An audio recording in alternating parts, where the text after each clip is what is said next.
warahmatullahi wabarakatuh. Waalaikumsalam warahmatullahi wabarakatuh. Saya Dharma Pandu dari kelompok 11 akan menjelaskan tentang fungsi multi attribute decision making dengan judul paper yang akan dibahas untuk penentuan beasiswa dari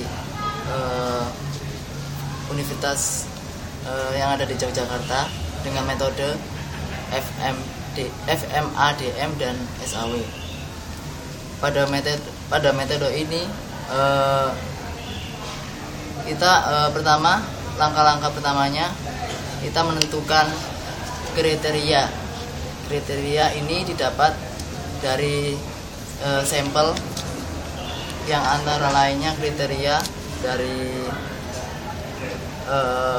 penentuan beasiswa tadi, yaitu usia, tanggungan orang tua, kemudian semester, IPK, dan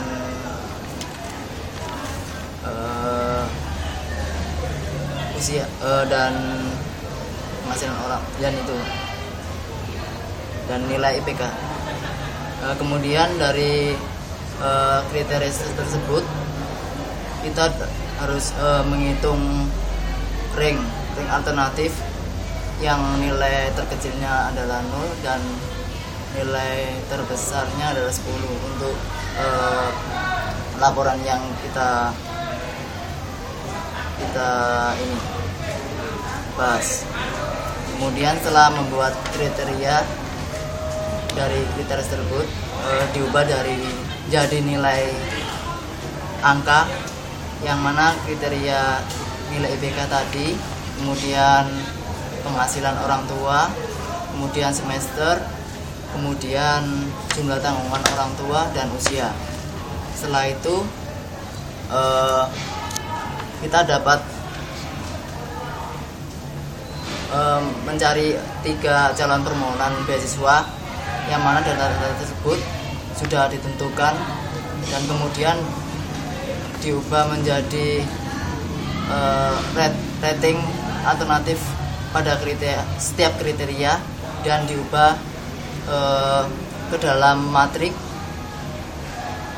Setelah diubah dalam matrik, dihitung nilai keuntungan atau biaya. Di sini keuntungan atau benefit dihitung pada C1 tadi, usia, IPK, nilai IPK, kemudian semester dan usia.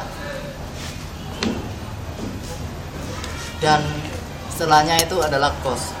Setelah dari benefit dan cost itu dihitung dengan rumus SAW.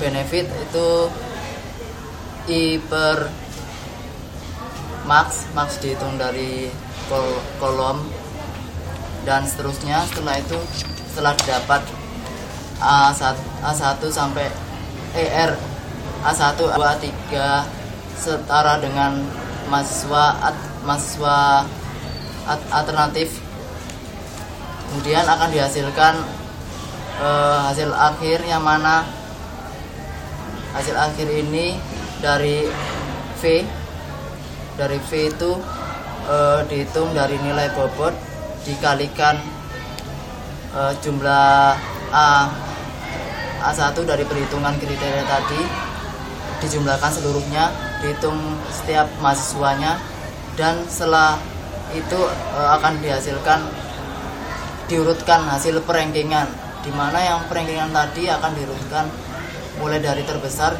sampai terkecil, dan nilai hasil terbesar tersebut itulah alternatif yang terbaik untuk menentukan beasiswa. Sekian penjelasan dari saya.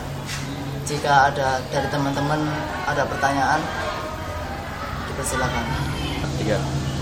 Oke, terima kasih Mas Pandu. Saya akan bertanya tentang apa yang telah dipresentasikan Mas Pandu.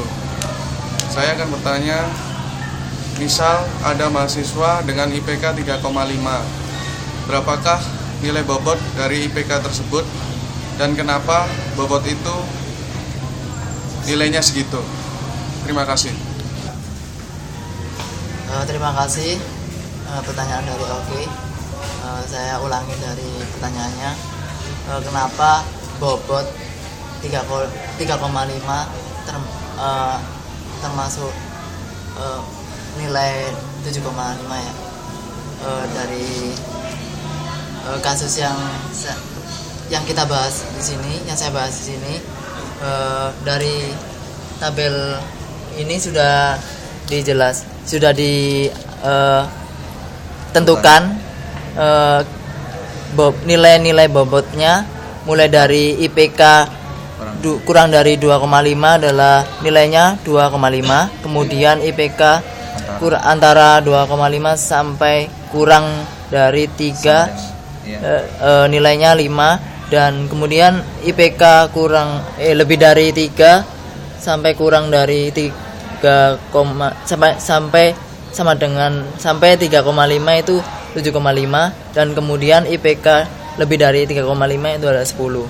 Jadi pertanyaan Mas Oki tadi, kenapa IPK 3,5 nilainya 7,5?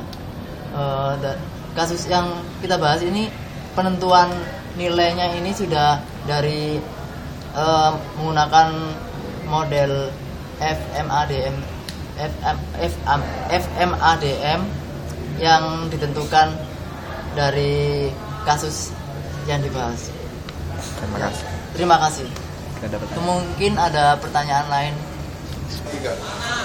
Saya Gilang Ramahendra dari kelompok 11. Saya ingin menanyakan kepada saudara Mas Pandu, apakah kriteria-kriteria yang terdapat di dalam paper tersebut sudah dapat dikatakan cukup untuk memenuhi untuk mencari alternatif terbaik? Baiklah, terima kasih.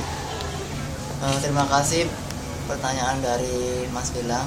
Saya akan menjawab kenapa kriteria tersebut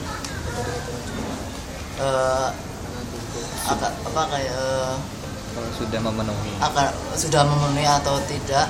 Dari kriteria dari kasus dari Universitas Jogja ini sudah ada kriterianya.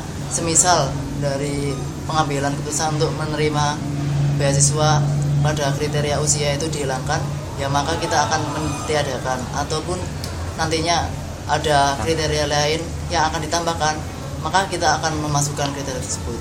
Mungkin itu saja yang dapat saya sampaikan. Terima kasih. Selamat sore. Assalamualaikum warahmatullahi wabarakatuh. Waalaikumsalam warahmatullahi wabarakatuh.